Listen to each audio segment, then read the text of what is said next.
Chapter 9. The Dark Mark. Don't tell your mother you have implored Fred and George has been gambling. Mr. Weasley, they all made their way slowly down the purple carpet stair. Don't worry, Dad, said Fred gratefully. We have got big plan for this money. We don't want it confiscated. Mr. Weasley looked for a moment as though he was going to ask what this big plan were. Seemed to decide upon reflection that he didn't want to know. They were soon caught up in the crowd now flooding out of the stadium and back to their campsite. Draco's signing was borne toward them on the night air as they retraced their steps along the intern-lit path, and leprechauns kept shooting over their heads, crackling and waving their lanterns.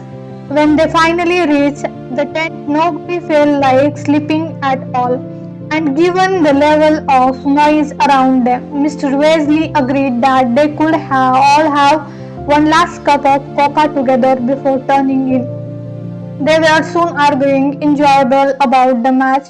Mr. Weasley got drawn into disagreement about Goblin and Charlie, and it was only when Tiny Guinea fell asleep right at the tiny table and spilled hot chocolate all over the floor that Mr. Weasley called a halt to the verbal replay and insisted that everyone go to bed. Hermione and Ginny went into the next tent, and Harry and the rest of the Weasleys changed into pajamas and chambered into their bugs. From the other side of the campsite, they could still hear much singing and odd echoing bang. Oh, I'm glad I'm not on duty, muttered Mr. Weasley sleepily. I wouldn't fancy having to go and tell the Irish they have got to stop celebrating. Harry, who was on the top bunk above Ron, lay staring up at the canvas ceiling of the tent, watching the glow of an occasional leprechaun lantern flying overhead, and pictured again some of the Crumb's more spectacular moves. He was itching to get back on his own firebolt and try out the Vronsky feint. Somehow Oliver Wood had never managed to convey with all these wrinkly diagrams what that move was supposed to look like. Harry saw himself in robes that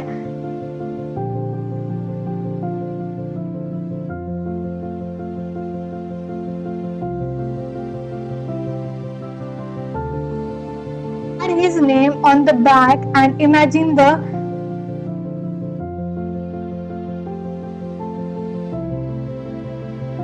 sensation of hearing 100,000 strong crowd roar as Ludo Bagman's voice echoed throughout the stadium. I gave you Potter.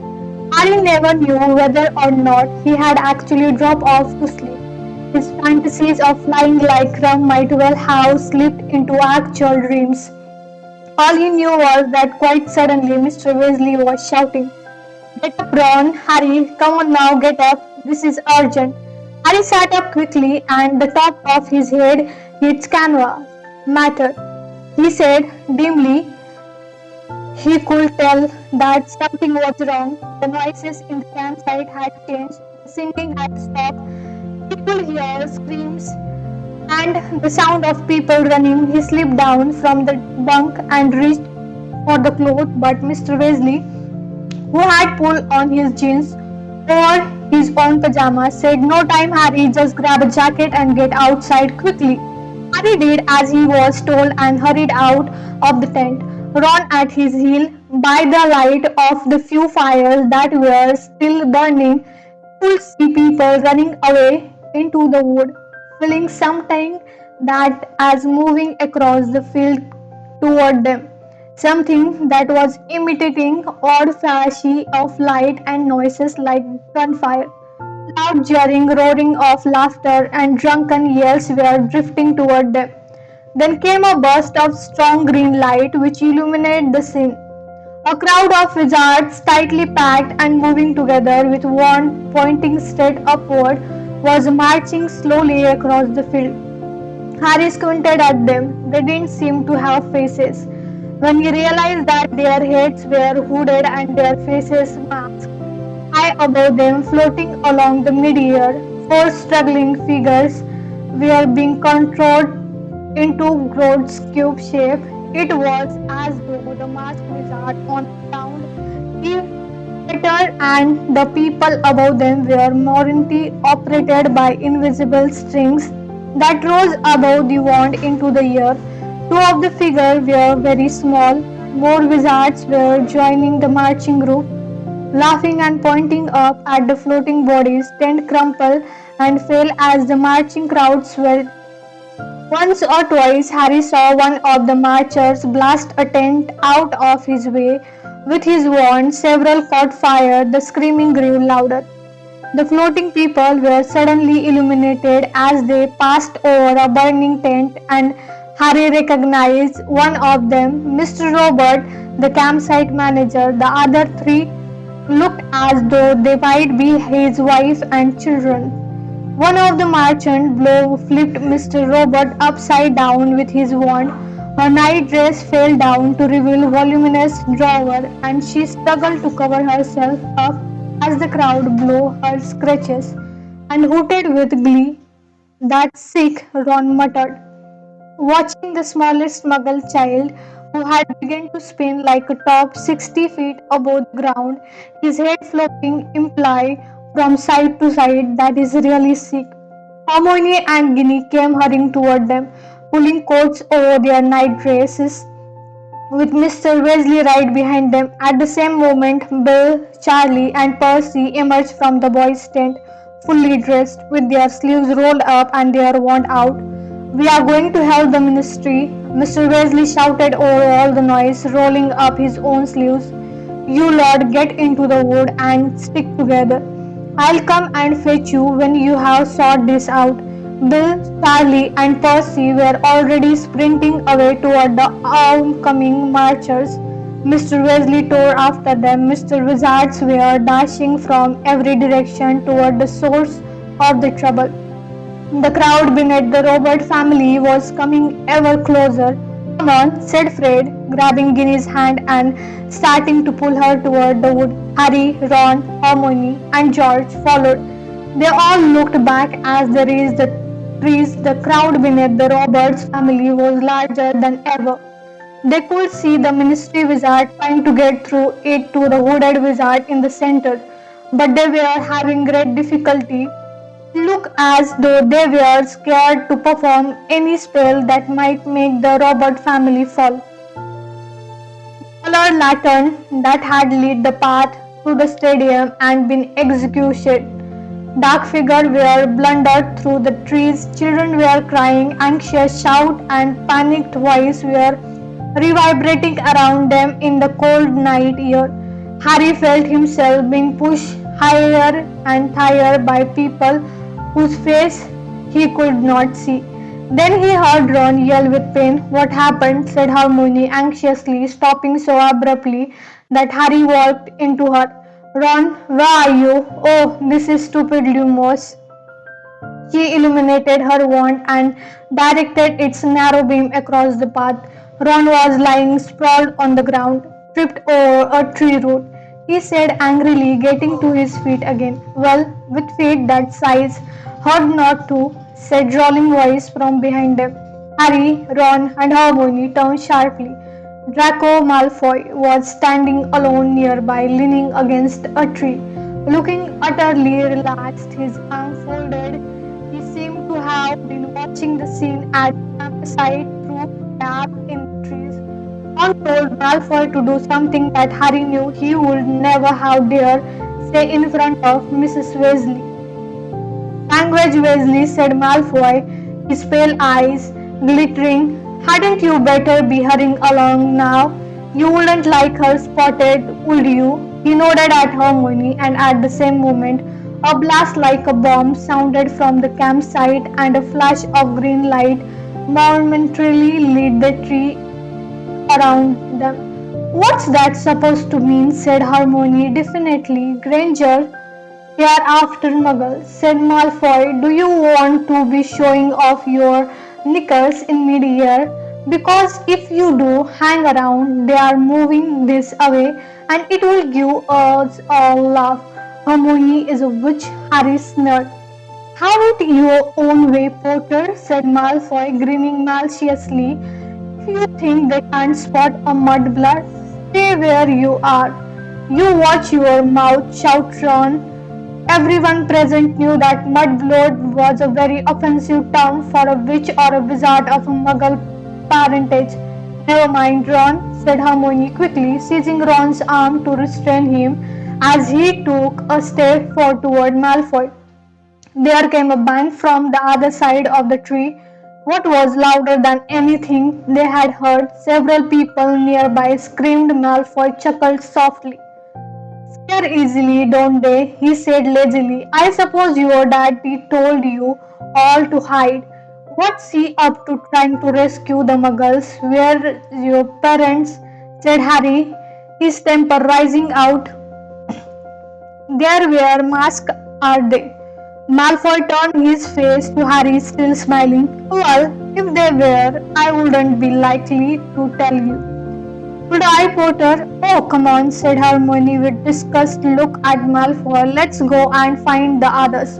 "Keep that big bushy head down, Granger," sneered Malfoy. "Come on," Hermione repeated, and she pulled Harry and Ron up the path again. "I'll bet you anything his dad is one of that masked lot," said Ron hotly. "Well, with any luck that the Ministry will catch him," said Hermione fervently. "Oh, I can't believe this. Where have the others got to?" Fred, George, and Ginny were nowhere to be seen.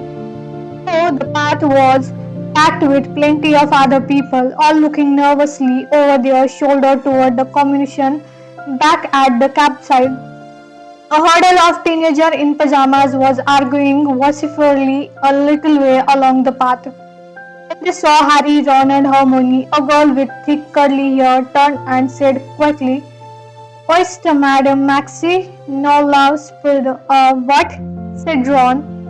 "Oh," the girl who had spoken turned her back on him, and as they walked on, they distinctly heard her say, "Hogwarts." "Buxbaton," muttered Hermione. "Sorry," said Harry. "They must go to Buxbaton," said Hermione. "You know, Buxbaton Academy of Magic. I read about in an appraisal of magical education in Europe." "Oh, yeah, right," said Harry. "Fred and George can't have gone that far," said Ron, pulling out his wand, lighting it like Hermione's and squinting up the path. Harry dug in a pocket of his jacket for his own wand, but it wasn't there. The only thing he could find was his Omnio cloth. "Oh no, I don't believe it. I have lost my wand." "You're kidding." Ron and Hermione raised their wand high enough to spread the narrow beam of light farther on the ground. Harry looked all around him, but his wand was nowhere to be seen. "Maybe it's back in the tent," said Ron. "Maybe it fell out your pocket when we are running," Hermione suggested anxiously. "Yeah," said Harry, "maybe." He usually kept his wand with him at all times in a wizarding world, and finding himself without it in the midst of a scene like this made him feel very vulnerable. A rustling noise nearby made all three of them jump. Winky, the house elf, was fighting her way out of a clump of bushes nearby. She was moving in the most peculiar fashion, apparently with great difficulty. It was as though someone invisible were trying to hold her back. "There is a bad wizard about," she squeaked distractedly as she leaned forward and lobbered to keep running. "People high, high in the air. Winky is getting out of the way." And she disappeared into the tree on the other side of the path, panting and squeaking as she fought the force that was restraining her. "What's up with her?" said Ron, looking curiously after Winky. "Why can't she run properly?" "But she didn't ask permission to hide," said Harry. He was thinking of Dobby. Every time he had tried to do something the Malfoy wouldn't like, the house elf had been forced to start beating himself up. "You know, house elves get a very raw deal," said Hermione indignantly. "It's slavery, that's what it is." that Mr. Crouch made her go up to the top of the stadium and she was terrified and he's got her bewitched so she can't even run when they start trampling tent. Why doesn't anyone do something about it? Well, the elves are happy, aren't they? Ron said. You heard old Winky back at the march. House elf is not supposed to have fun. That's what she thinks. Being bossed around, it's people like you, Ron. Harmony began haughtily, who prop up. Rotten and unjust system. Just because they are too lazy to another loud bang echoed from the edge of the wood. Let's just keep moving, shall we? Said Ron, and Harry saw him glance eagerly at Hermione. Perhaps there was a truth in what Malfoy had said. Perhaps Hermione was one in danger than they were. They set off again, Harry still searching his pocket even though he knew his wallet wasn't there. They followed the dark path deeper into the wood, still keeping an eye out of Fred and George and Ginny. They passed the group of goblins who were crackling over the sack of gold that they had undoubtedly won, beating on the match, and who seemed quite unperturbed by the trouble at the campsite.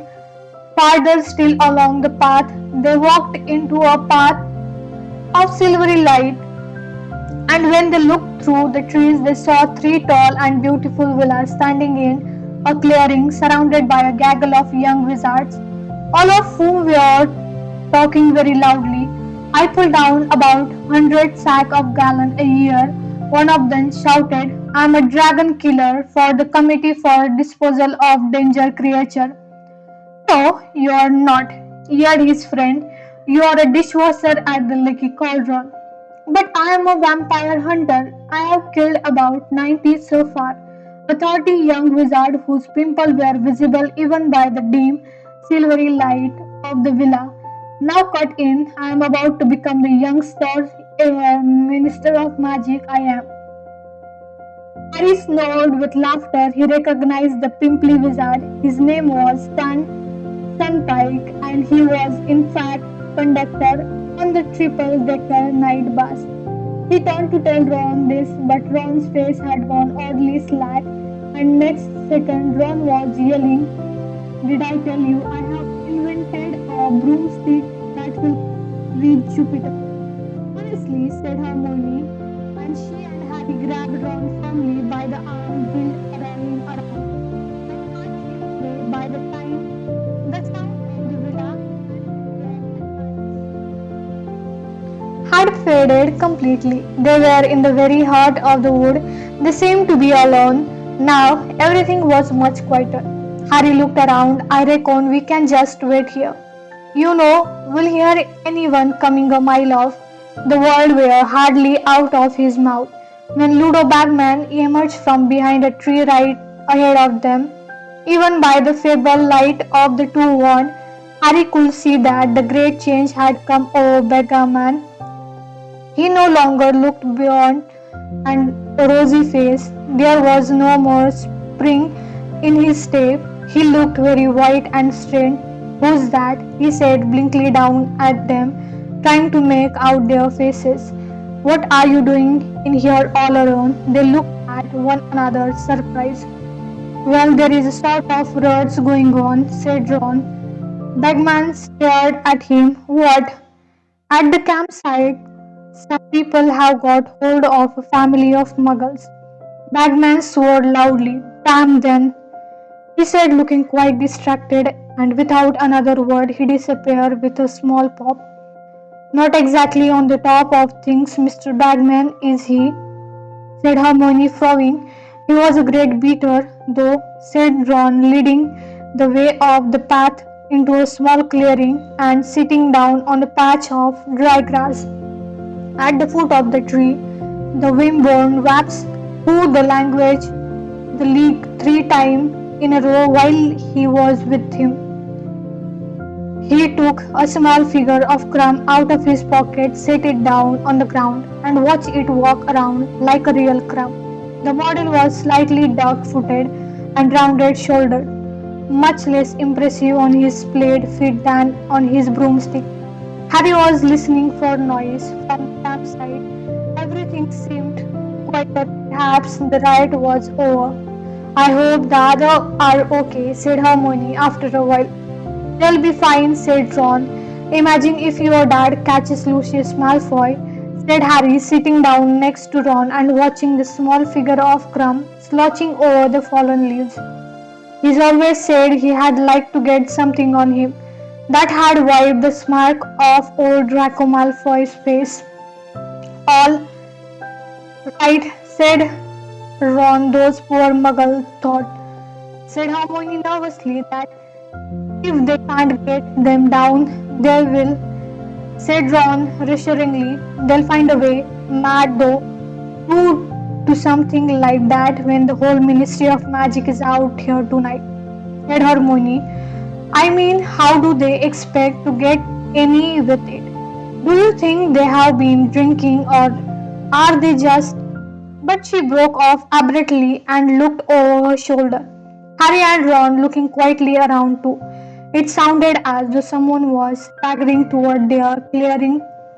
They waited, listening to the sound of the uneven step behind a dark tree, but the footstep came to sudden halt. Hello, called Harry. There was silence. Harry got to his feet and peered around the tree.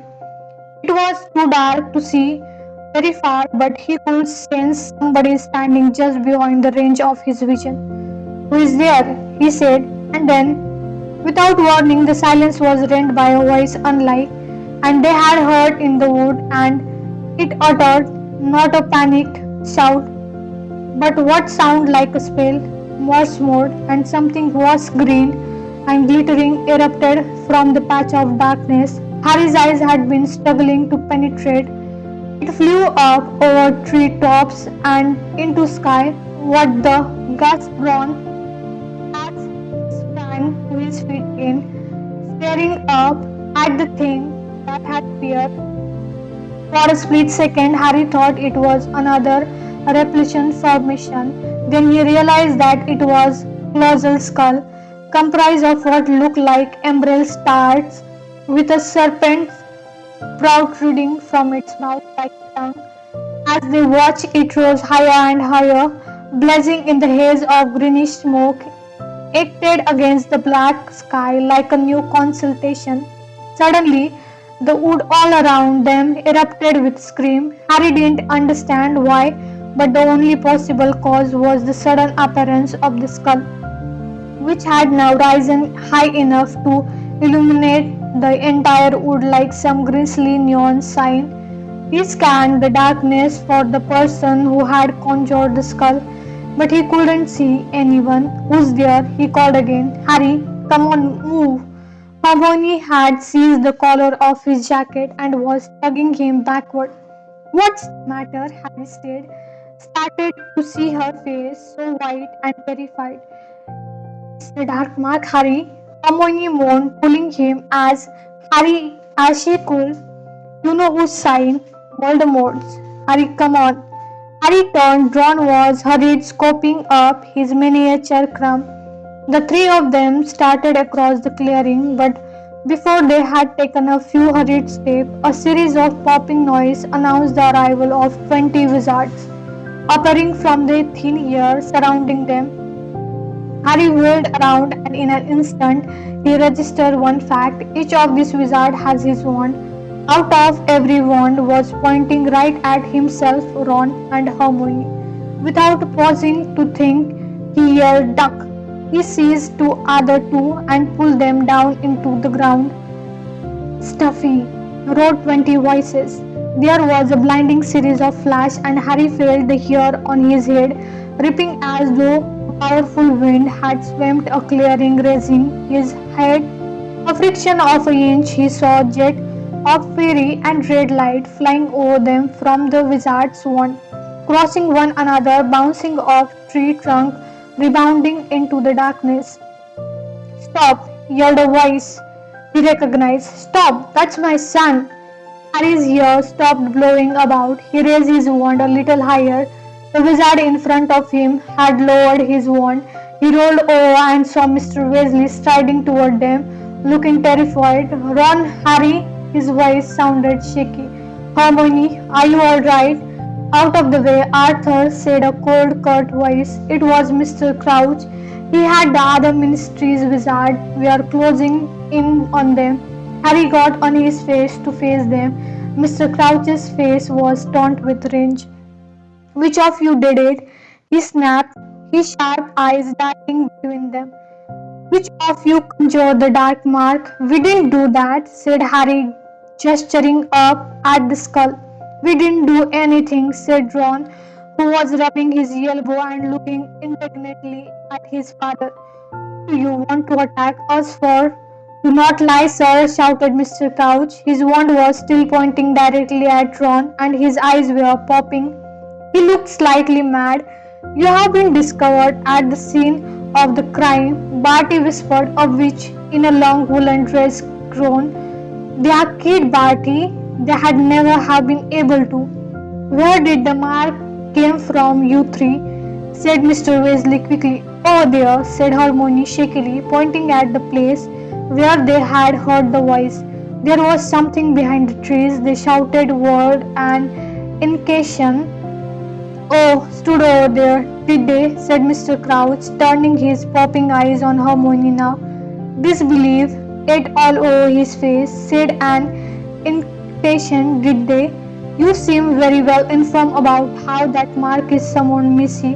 But none of the ministry wizards apart from Mr. Crouch seemed to think it remotely like that Harry, Ron, or Hermione had conjured the skull. On the contrary, at Hermione's word, they had all resigned their wand again and were pointing in the direction she had indicated, squinting through the dark trees. We are too late, said the witch in the woolen dress groaned, shaking her head. They'll have disappeared. I think so, said my wizard with a scrubby brown beard. It was Amos Diggory, Cedric's father. Our stunner went right through those trees. There is a good chance we got them. Amos, be careful, said a few of the wizards, warning as Mr. Diggory squared his shoulder, raised his wand, marched across the clearing, and disappeared into the darkness. Hermione watched him vanish with her hand over her mouth. A few seconds later, they heard Mr. Diggory shout, Yes, we got them. There is someone here unconscious. God blimey, you have got someone, shouted Mr. Crouch, sounding high disbelief. Who is it? They heard snapping twig, the rustling of leaves, and then Crouch's footsteps as Mr. Diggory emerged from behind the tree. He was carrying a tiny limp figure in his arm. Harry recognized the tea towel at once. It was Winky. Mr. Crouch did not move or speak to Mr. Diggory despite his yells on the ground at his feet. The other ministry wizards were all staring at Mr. Crouch for a few seconds. Crouch remained transfixed, his eyes blazing in his white face as he stared down at Winky. Then he appeared to come to life again. This cannot be, he said jerkily. No. He moved quickly around Mr. Diggory and strode off toward the place where he had found Winky. No point, Mr. Crouch, Mr. Diggory called after him. There was no one else there. But Mr. Crouch did not seem prepared to take his word for it. They could hear him moving around and the rustling of leaves as he pushed the bushes aside, searching.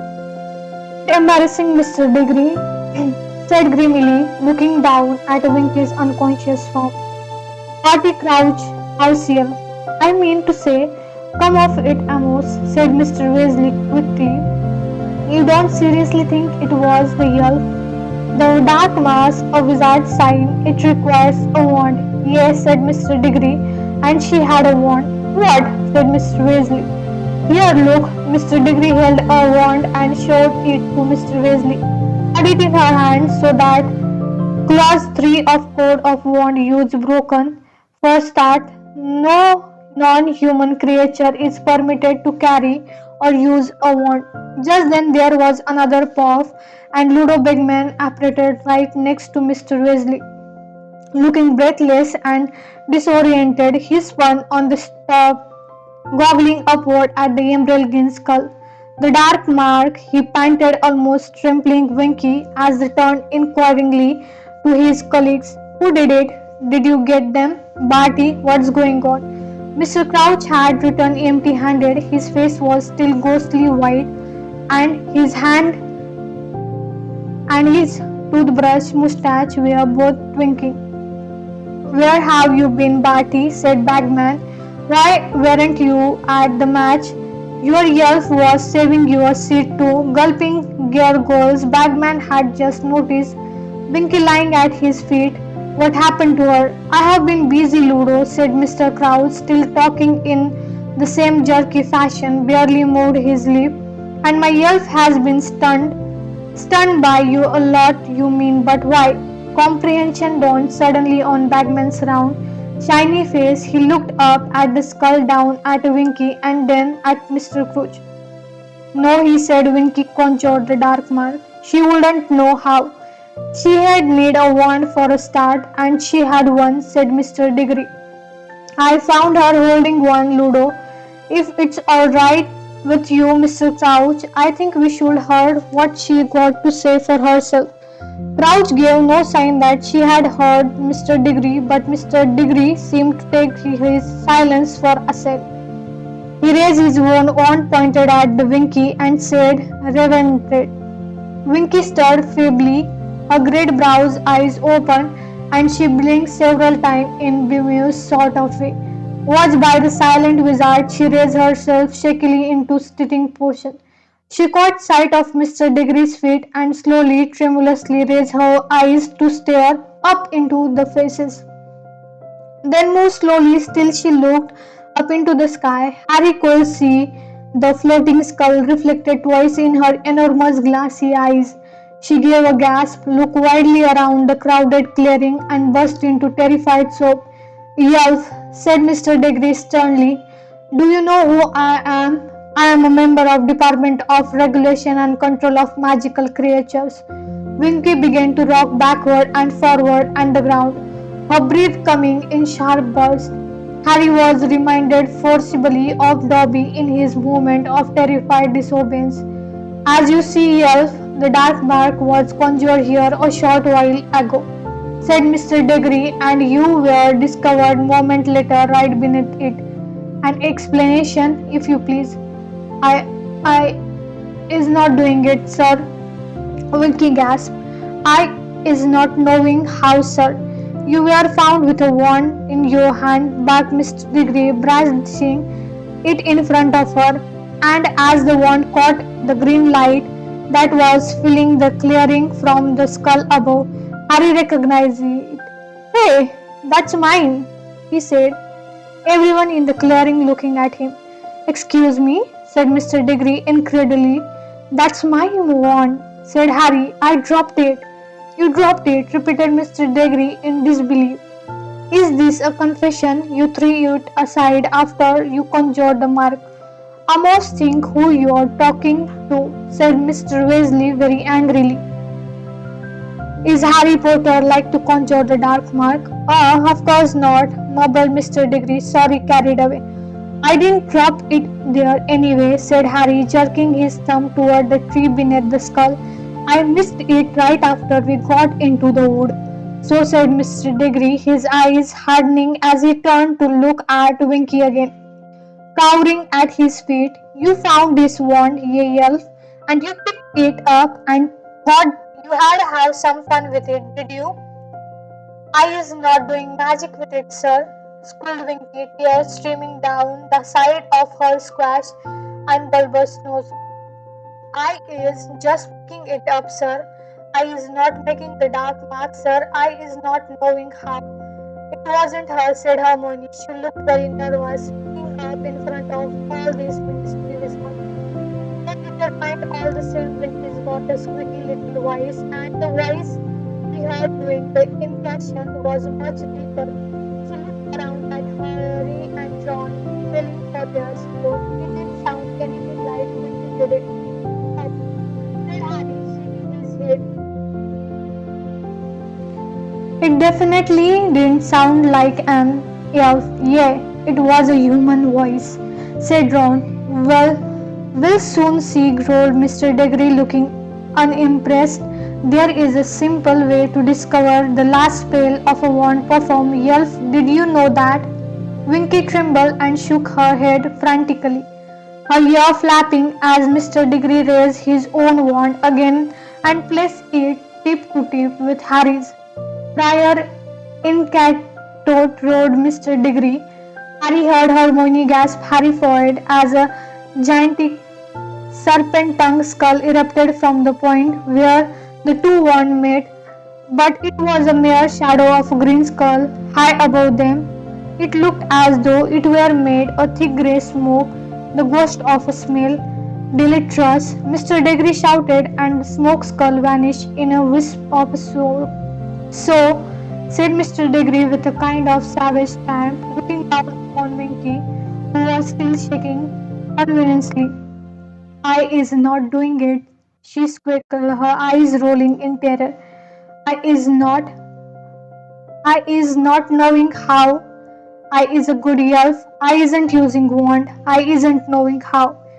You have been coined trade-handed elf, Mr. Degree roared, caught with a guilty wand in your hand. Amos, said Mr. Weasley loudly. Think about it, precious few wizards know how to do that spell. Where would she have learned it? Perhaps Amos is suggesting, said Mr. Crouch, cold anger in every syllable. Then I routinely teach my servant to conjure the dark mark. There was a deeply unpleasant silence. Amos Degree looked horrified. Mr. Crouch, not talk. You have now come very close to accusing the two people in clearing who are least likely to conjure that mark. Barked Mr. Crouch, Harry Potter and myself. I suppose you are familiar with the boy's story, Amos? Of course. Everyone knows, muttered Mr. Degree, looking highly discomforted.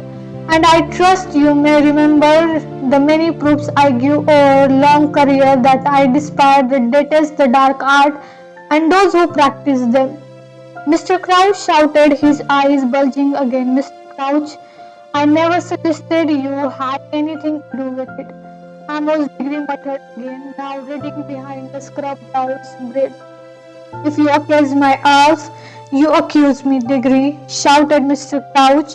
Where else would she have learned to conjure it? She might have picked up anywhere. Preciously, Amos, said Mr. Weasley. She might have picked it up anywhere. Winky, he said kindly, turning to the elf, but she flinched as though he too was shouting at her. Where exactly did you find Harry's wand? Winky was twisting her hem of her tea towel so violently that it was frying beneath her finger. I is finding it. Finding it, dear? Sir, she whispered, dear. In the tree, sir. You see, Amos, said Mr. Weasley, whoever conjured the mark could have desperately right after they had done it, leaving Harry's wand behind, a clever thing to do, not using their own wand, which could have betrayed them. And Winky here had the misfortune to come across the wand movement later and picked it up. But then she had have been only a few feet away from the real culprit, said Mr. Degree impatiently. Elf, did you see anyone? Winky began to tremble worse than ever. Her giant eyes flickered from Mr. Degree to Ludo Bagman and onto Mr. Crouch. Then she gulped and said, I is saying no one, sir, no one. Amos, said Mr. Crouch curtly. I am full aware that in the ordinary course of events you would want to take Winky into your department for questioning. I ask you, however, to allow me to deal with her. Mr. Degree looked as though he didn't think much of this suggestion at all, but it was clear to Harry that Mr. Crouch was such an important member of ministry that he did not dare refuse him. You may rest assured that she will be punished, Mr. Crouch added coldly. Master, Winky stammered, looking up at Mr. Crouch, her eye brimming with tears. Master, please. Mr. Crouch started back, his face somehow sharpened, each line upon it more deeply acted with. There was no pity in his gaze. Winky has behaved tonight in a manner I would not have believed possibly. She said slowly, I told her to remain in the tent. I told her to stay there while I went to sort out the trouble. And I find that she disobeyed me. This means cloth. No. Shrieked Winky, prostrating herself to Mr. Crouch's feet. No, master. Not cloth, not cloth. Harry knew that the only way to turn a house elf free was to present it with a proper garment. It was pitiful to see the way Winky clutched at her tea towel as she sobbed over Mr. Crouch's feet, but she was frightened. Hermione burst out angrily, glaring at Mr. Crouch. Your elf scared of height, and those wizards in mask were levitating people. You can't blame her for wanting to get out their way. Mr. Crouch took a step backward, freeing himself from contact with the elf, whom he was surveying as though she were something fleety and rotten that was contaminating his overshine shoes. I have no use for a house elf who disobey me, he said coldly, looking over at Hermione.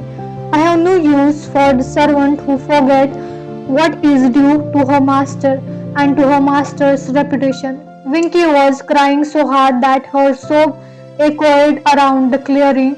There was a very nasty silence which was ended by Mr. Weasley, who was quietly, well, I think I'll take my lot back to the tent. If nobody got any objection, Amos, that once told us all it can. If Harry could have it back, please. Mr. Degri handed Harry's wand and Harry pocketed it. Come on, you three, Mr. Weasley said quietly, but Hermione didn't seem to want to move.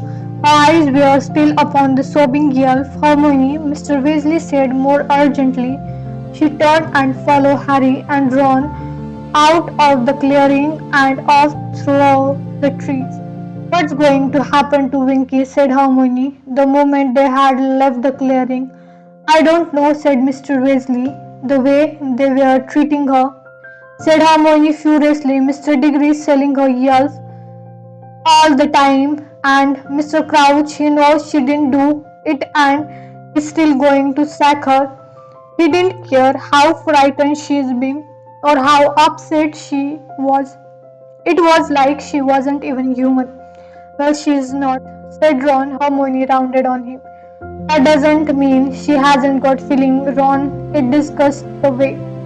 Hermione, I agreed with you, said Mr. Weasley quickly, beckoning her on. But now is not the time to discuss elves, right? I want to get back to the tent as fast as we can. What happened to other? We lost them in the dark, said Ron. Dad, why was everyone so uptight about the skull thing? I'll explain everything back at the tent, said Mr. Weasley tensely. But then there is the edge of the wood. Their progress was impeded. A large crowd of fighting-looking witches and wizards was congregated there. And then they saw Mr. Weasley coming toward them. Many of them surged forward. What's going on there? Who conjured it? Arthur, it's not him. Of course it's not him, said Mr. Weasley impatiently. We don't know who it was. It looked like dissipated. Now excuse me, please. I want to get to bed. He led Harry, Ron and Hermione through the crowd and back into the campsite. All was quiet now. There was no sign of masked wizard, though several room tents were still smoking. Charlie's head was poking out of the boy's tent. Dad, what's going on? All through the dark, Fred, George and Ginny were barricaded by the others. I have got them here, said Mr. Weasley, bending down and entering the tent. Harry, Ron and Hermione entered after him. Phil was sitting at the small table, holding a bed sheet to his arm, which was bleeding profusely. Charlie had a large rip on his shirt, and Percy was sporting a bloody nose. Fred and George and Ginny looked unhurt, though shaken. Did you get them, Dad? Said Bill sharply. The person who conjured the mark? No, said Mr. Weasley. We found Batty Crouch elf holding Harry's wand, but we're none of the wiser about who actually conjured the mark. What? Said Bill, Charlie, and Percy together. Harry's wand, said Fred. Mr. Crouch yelled, said Percy, sounding thunderstruck. With some assisting from Harry, Ron, and Hermione, Mr. Weasley explained what had happened in the wood when they had finished their story. Percy swelled indignantly. Well, Mr. Crouch is quite right to get rid of the elf like that, he said, running away when he expressly told her not to, embracing him in front of the whole ministry. How cool that have looked! If she had been brought up in front of the Department for the Regulation and Control, she didn't do anything. She had just in the wrong place at wrong time. Hermione snapped at Percy, who looked very taken aback. Hermione had always got on fairly well with Percy, better indeed than anyone other. Hermione, a wizard in Mr. Crouch's position, can afford a house elf who's going to run amok with a wand, said Percy, purposely recovering himself. She didn't run amok, shouted Hermione. She just picked it up off the ground. Look, can someone just explain what the skull thing was, said Ron impatiently. It wasn't hurting anyone. Why it's such a big deal? I told you, it's you-know-whose symbol, Ron, said Hermione before anyone else could answer. I read about it in The Rise and Fall of the Dark Art, and it wasn't been seen for 13 years, said Mr. Weasley quietly. Of course, people panicked. It was almost like saying you-know-who back again. I don't get it, said Ron, frowning. I mean, it's still only a shape in the sky.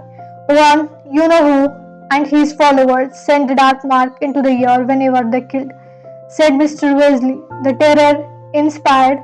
You have no idea, you are too young. Just picture coming home and finding the dark mark, however, or your house, and knowing what you are about to find inside. Mr. Weasley winced. Everyone was fear. The very worst. There was a silence for a moment. Bill, removing the sheet from his arm to check on his cut, said, well, it didn't help us tonight. Whoever conjured it. It scars the Death Eater away the moment they saw it. They all disappeared before we had got near enough to unmask any of them. We caught the lobster before they hit the ground, though they are having their memories modified right now. Death Eaters, said Harry. What are the Death Eaters? It's whose supporters call themselves, said Bill. I think we saw what's left on the tonight. The one who managed to keep themselves out of Azkaban anyway. We can't prove it was them, Bill said. Mr. Weasley, though it was probably, he added hopelessly. Yeah, I bet it was, said Ron suddenly. Dad, we met Draco Malfoy in the wood, and he had gotten a go, told us his dad was one of those nutters in mask, and we all know the Malfoy were right with you-know-who. But what were Voldemort's supporters? Harry began. Everybody flinched. Like most of the Wizardian world, the Weasley always avoiding saying Voldemort's name. Sorry, said Harry quickly. What were you-know-whose supporters up to lavating muggles? I mean, what was the point? The point, said Mr. Weasley with a hollow laugh. Harry, that's their idea of fun. All the muggle killing back when you-know-who was in power. We are done for fun. I suppose they had a few drinks tonight and couldn't resist reminding us all that a lot of them are still at large. A nice little reunion for them, he finished disgustedly. But if they were the Death Eaters, why did they disappear when they saw the dark mark, said Ron. They'd have been pleased to see it, would they? Use your brain, Ron, said Bill.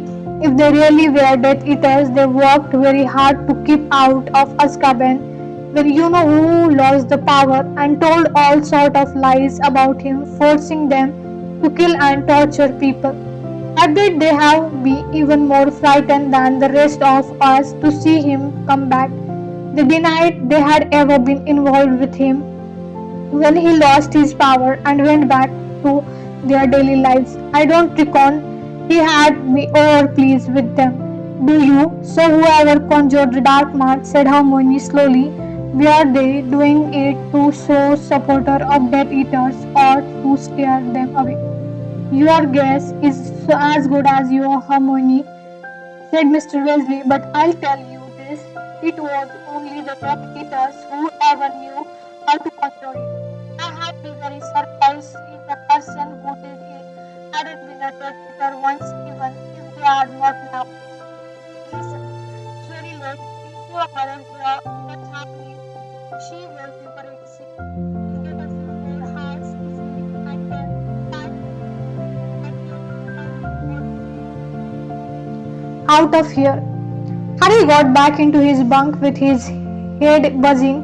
He knew he ought to feel exhausted. It was nearly 3 in the morning, but he felt wide awake and horrid.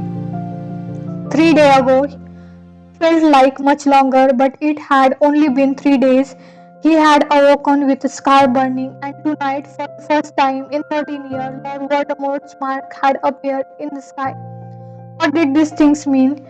He thought of the letter he had written to Cyrus before leaving Private Drive. Would Cyrus have gotten it yet? When would he reply? Harry lay looking up at the canvas, but no flying fantasies came to him. Now they eased him to sleep, and it was a long time after Charlie's snore filled the tent that Harry's finally dozed off. That's it for today. Thank you so much. Stay tuned for next chapter. Till then, see ya. Bye bye.